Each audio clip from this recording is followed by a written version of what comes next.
Okay, this is the garage north interior wall, and we're looking at the electric load center, which I guess I have to go from the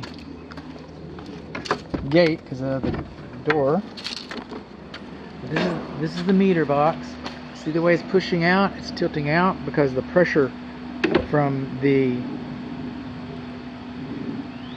power supply conduit is pulling away from it, causing the pressure to go in that way. The box comes this way, and then it had to be framed in. Okay. I'm over here looking, because we're lookers. I was looking for the grounding rod. That's cable TV. There's a ground in there, and there probably is, but I can't see it. Here's one. Roots coming. Is that a new pour? But that's not why we're here. We're not here to look at tree roots.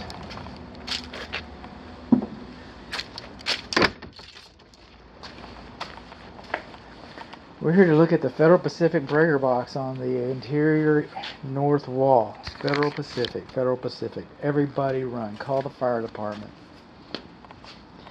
Okay, I cannot condemn an electric load center based on the manufacturer. There's no code that says I have to do that. The Texas Real Estate Commission doesn't say that I have to do that. Having said that, some insurance companies have an issue with Federal Pacific breaker boxes. A lot of buyers have an issue with Federal Pacific breaker boxes.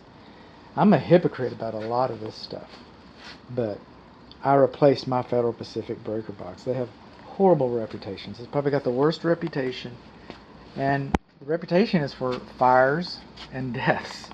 You know, it's pretty serious, and it's going to be hard to sell this box. I'm just telling you. We're coming in here. What do we got? We do not have a main disconnect.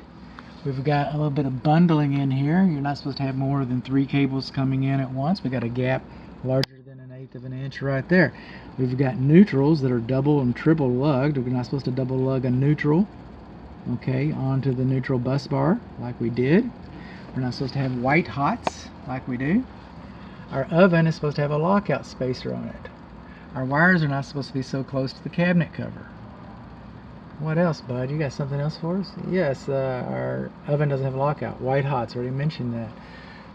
L1 and L2 coming in, there should be protective booties on that, and these are aluminum cables.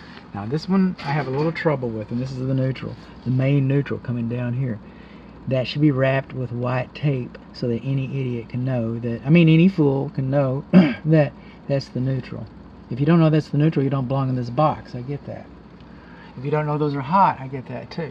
This is the one I have a little bit of an issue with, is that we do not have any oxidant paste on the aluminum connections. But when you bolt in an aluminum cable like that, it's only required by the Texas Real Estate Commission. It's not required by the electric code. It's not required by the manufacturer. It's not required by anybody but the Texas Real Estate Commission. I have a feeling that they were referencing these smaller wires. Those should have had antioxidant paste on them if they had been aluminum, but they don't. They're copper. So, but no antioxidant paste. It makes the report. Wires are touching the cabinet cover. Gap is larger than 1/8 of an inch. We do not have a main principal. One switch that turns off all the power to the house. Okay. Then 5 throws in the span of a hand. 1, 2, 3, 4, 5. I don't know whose hand. Okay, so that would be considered a disconnect, but you do not have a main principal. It wasn't required when the home was built, but you don't have one. It's a Federal Pacific panel box. Then what else? The labeling, the neutrals, white hots. No lockout for the range. Bundling of the cables. That's it.